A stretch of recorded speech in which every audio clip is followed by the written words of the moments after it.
Y ahora cambiamos de tema, pero sí tiene que ver con uno de los temas del día, que es el tema jubilados. Y como siempre, cuando queremos charlar un poco sobre esto y conocer algunas cosas que han pasado con esta ley que se aprobó el otro día y que va a vetar Milei, nos comunicamos con el defensor de la tercera edad, con Eugenio Semino. ¿Qué tal, Eugenio? ¿Cómo estás? ¿Qué tal? Se te entrecorta, Roberto, ¿Se entrecorta? la palabra. A Camilo lo escuchaba muy bien, Claro. que habla bien de él y de tu producción, no de vos. viene por ahí. Ahí me estás escuchando mejor, a ver, vamos a ver si lo modificamos. Fuerte y claro. Ah, bueno, buenísimo. Buenísimo. Bueno, un poquito lo que yo también le hablaba a la gente. Mira, el otro día Osvaldo Giordano, que fue el presidente, fue titular del ANSES, sí, dijo que en realidad que esta discusión es medio como inútil porque no hay un costo fiscal muy fuerte de esta ley que va a votar Milei. Y bueno, y daba algunas razones, ¿no? Como que cuando crecen los salarios, de ahí se paga con lo que creció de los salarios, con que se ahorra mucho dinero porque hay más de 90.000 juicios para pagar, y si veta esto, es muy probable que haya más juicios y que se declare inconstitucional. ¿Qué opinas vos de todo esto, Eugenio? Sí, mira, hemos coincidido con Osvaldo inclusive en algunas charlas conjuntas estos días en realidad lo expresamos él por su lado y desde la Fundación Mediterráneo inclusive. Sí. Coincidimos en estos aspectos, inclusive yo creo que aún tiene un costo fiscal menos de lo que ellos mismos establecen, pero bueno, lo cierto es que hoy estamos en un vodevil de la política respecto a todo esto. Uh-huh. Porque en realidad, si uno mira en contexto a la situación, estamos viendo que estamos hablando de 6 millones de argentinos que se están muriendo de hambre. Uh-huh. Que lo que se plantea después de 7 meses durante los cuales se absorbió el costo fiscal de lo que se va a pagar ahora este año, uh-huh, y que a su vez lo que nos encontramos es que lo que plantea la reforma es una pequeña modificación de un status quo que no modifica en nada la condición económica y social de los 6 millones de argentinos afectados. Cuando digo 6 millones, refiero a los 5 millones de jubilados y pensionados a la mínima y el casi 1 millón entre las personas con discapacidad, con las submínimas, ¿no? Personas con discapacidad con las no contributivas y las personas que tienen PUAN, Pensión Universal de Adulto Mayor, que son aún menor que los 290.000 pesos que hoy cobró el jubilado, están en 230, 240.000 pesos. Partiendo de esto, vemos la recomposición de los famosos 8 puntos, uh-huh, que bueno, es tomar un punto de partida en la pérdida del mes de enero.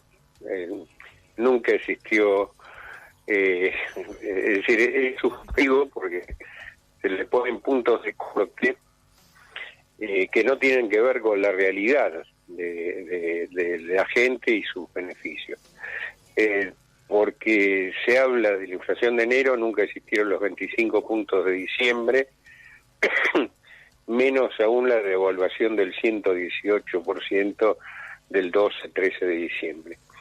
Entonces, partiendo de cuestiones fijadas por decreto, es decir, llegando inclusive la propia sanción a algo que tiene un viso de positivo porque plantea, y esto no le interesa al Ejecutivo, no le interesa para nada, que plantea regularizar la situación del bono, incorporarlo al haber, cosa que está muy bien.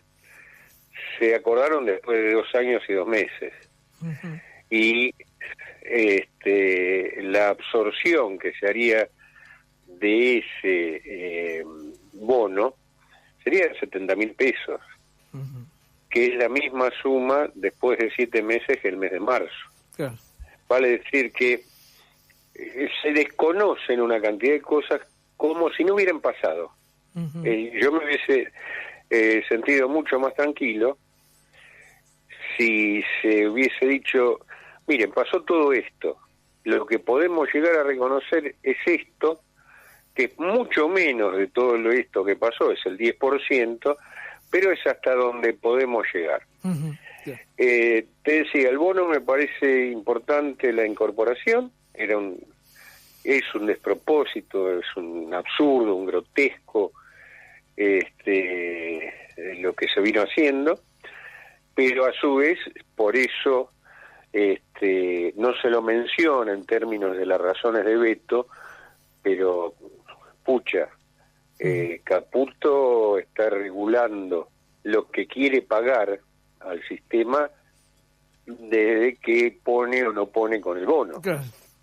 Estamos hablando del haber de 5 millones de jubilados y 1 millón más, de 6 millones de argentinos, no es un tema menor.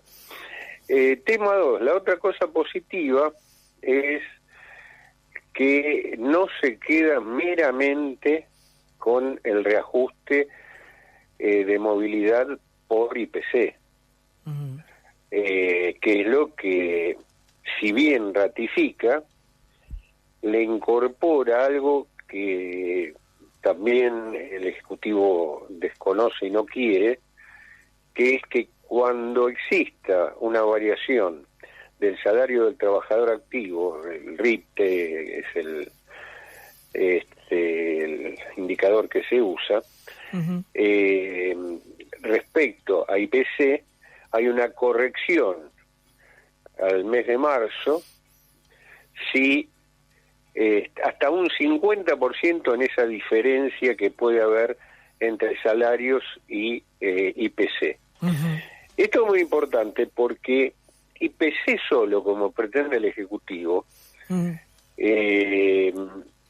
estaciona y pisa las jubilaciones. Ese es el tema. Claro, congelas esto. Claro. Este es el cuadro definitivo.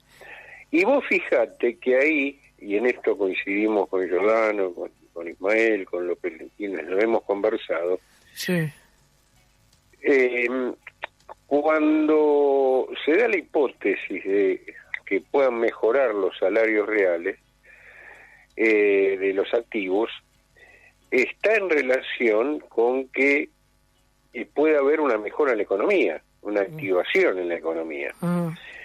Y eso, en realidad, actúa como autoseguro del futuro costo fiscal, porque cuando vos aumentás conforme al salario, que es inclusive la mitad de la diferencia del salario con IPC, pero así todo, vos lo que vas garantizando que el costo fiscal lo absorbe ese propio aumento por el aumento de la recaudación de ANSES.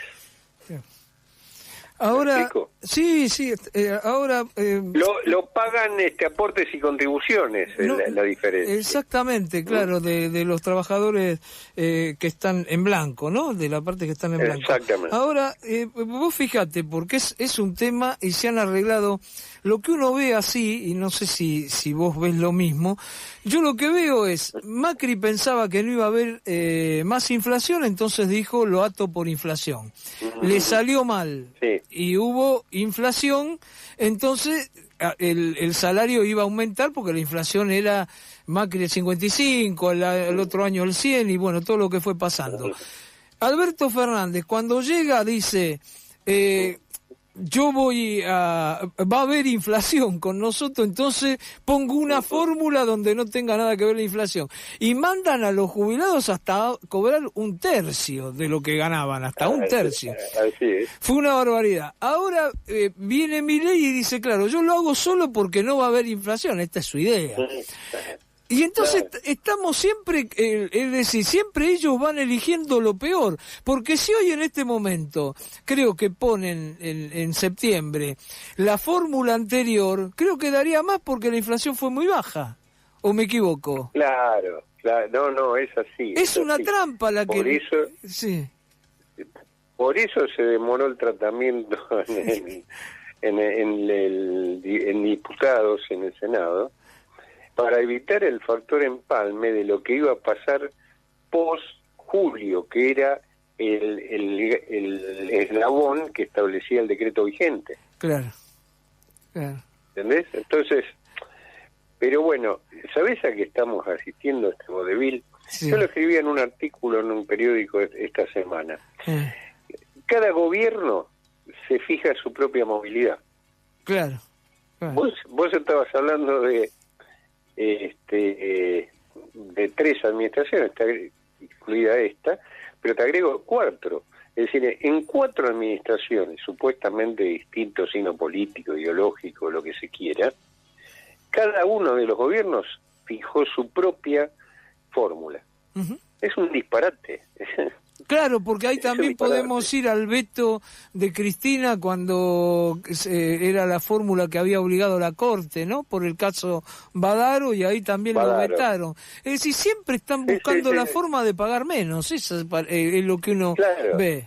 Es eso. Y después, algo que percibís vos correctamente, cada una de las fórmulas, después, claro, hay periodos en que la fórmula anterior da mejor, y en cada periodo pasa esto, ¿no? Es decir, porque vos decís, bueno, pero la de Macri dio mal en el 18 y 19, pero en el 20 iba a dar bien. Claro, claro. Y así seguimos hasta nuestros días. Claro, si no fuera lo trágico en términos de los resultados que hoy tenemos a la vista, sería un vodevil, sería muy divertido, ¿no? Sería Groucho Marx. Claro, pero la realidad es que es el problema es que estamos hablando, inclusive el debate, es decir, bueno, hoy hay una movilización que es en contra del veto. El debate es por... Sí, yo fui también, me tuve que venir muy temprano. El debate es 12.000, 13.000 pesos. Es eso lo que se está discutiendo, ¿no? Exacto, es eso, Roberto. Por eso digo, en términos de modificar la situación de los seres de carne y hueso hoy, no mueve el amperímetro, no mueve el amperímetro. Por otra parte, vos fijate que el propio proyecto sancionado habla de fijar como base una canasta mínima de pobreza más un 9%. ¿Sabes cuánto es la canasta de pobreza ahora? 280.000 pesos. Claro, no es la canasta del jubilado que es 800.000. Pero claro. Entonces, vos te das cuenta que sí, es una cosa que cuando lo vas desmenuzando es macabro. Claro, es macabro. Ahora, y hay hasta perversión, parecería, en algunos sectores. Pero ni duda.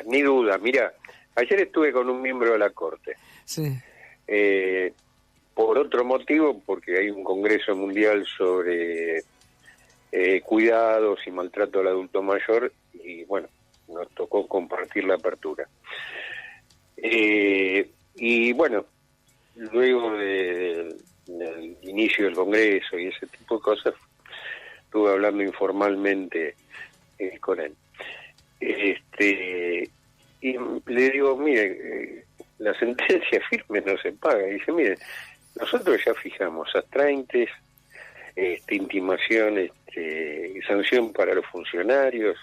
Es decir, en todos los juicios estamos poniendo cada vez más sanciones y no cumplen. Claro.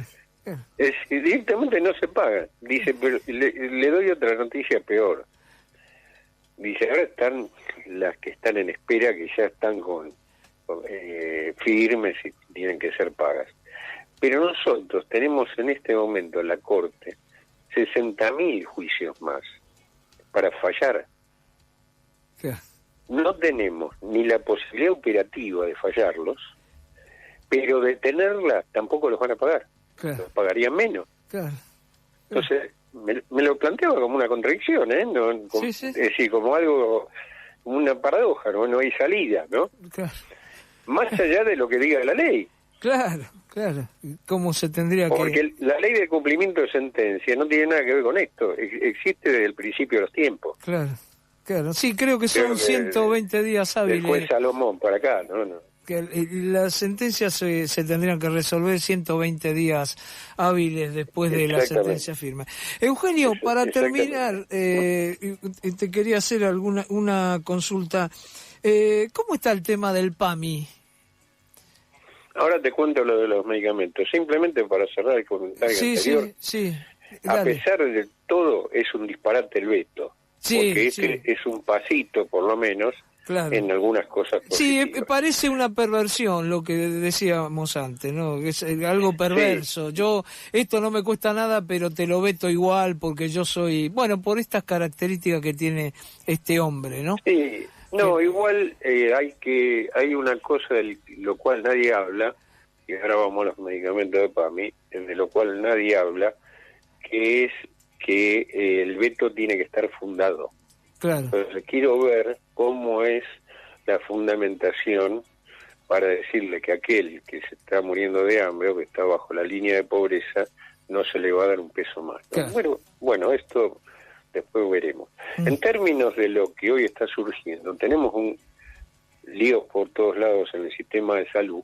Sí. Hoy inclusive no se hicieron intervenciones cardiológicas, salvo de urgencia. Ajá.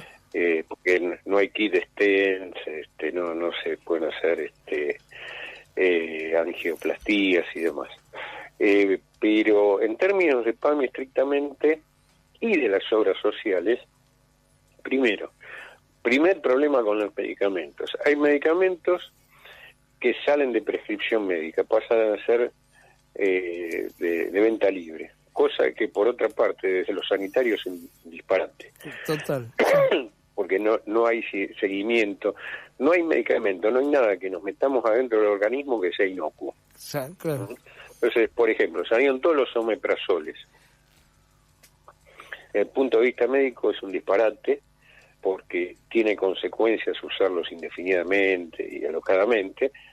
Y desde el punto de vista económico, ¿qué pasa? Los omeprazol, te digo lo último, ¿no? Los omeprazoles, todo lo que son las pomadas dérmicas y demás, que pasan a ser de libres de prescripción.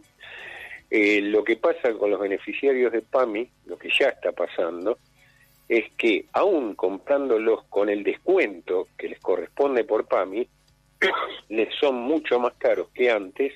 ¿Por qué? Porque el descuento se lo hacen sobre el precio de farmacia y no sobre el precio PAMI. Ajá, claro. ¿Me explico? Sí, que es mucho menos. De todos modos, eso pedimos al ANMAT y al PAMI. Ayer mandaron una lista. Bueno, es un tema que hay que ver, ya está planteado, hay que ver cómo se resuelve. Pero salió en paralelo una modificación, como salen habitualmente, cada gobierno hace lo suyo con la misma reglamentación, la reglamentación de los medicamentos por vía de excepción. Uh-huh. La modificación central que tiene, porque es que tenés que tener una sola propiedad, haber mínimo, un automóvil que no tenga una antigüedad, creo que antes era 10 años, de 8 años, no podés tener un coche de 15 años, ¿viste? Sí. Un coche de 15 años, ¿viste? Es el de Pedro Picapiedra, ¿no? Claro. Un disparate. Pero lo sustancial es que se decía que le correspondía la vía de excepción a aquel que los medicamentos que estaba consumiendo superaban el 5% de lo que era el impacto sobre su haber. Ujú. Es decir, y esto ahora pasó a ser el 15%. Claro. Despropósito. Leído así fríamente, es un disparate absoluto. Ujú. Leído en contexto, lo que pasa es que acá nadie explica nada y la industria del medicamento vía el PAMI hace lo que quiere y gana lo que quiere. Digo, visto en contexto, el tema es el siguiente. Los medicamentos el año pasado aumentaron el 300% y la jubilación el 140%. Claro. Este año la jubilación está en el 80 y pico, 84, 85, y los medicamentos el 200. Ujú. Por lo cual, compres lo que compres, siempre el 5% lo supera. Es realmente un problema muy muy serio el de los medicamentos. Eugenio, Sí, eso es parte de una explicación que vamos a ver, ¿no? Sí, porque siempre el jubilado es el que pierde, ¿no? Vamos a ver, vamos a tratar de ver cómo es en los próximos días. Eugenio, yo te agradezco muchísimo por esta comunicación y te mando un abrazo muy grande, ¿eh? Lo mejor para ustedes. Chao. Un abrazo grande. Y Chicago primero, no sé si se enteraron por ahí. Sí, por primero lo vimos por el vos, partido ¿no? 1-0, lo vimos y sufrimos también. Por vos sufríamos. Un abrazo grande. Chao, chao. Sufrimos más que por Boca.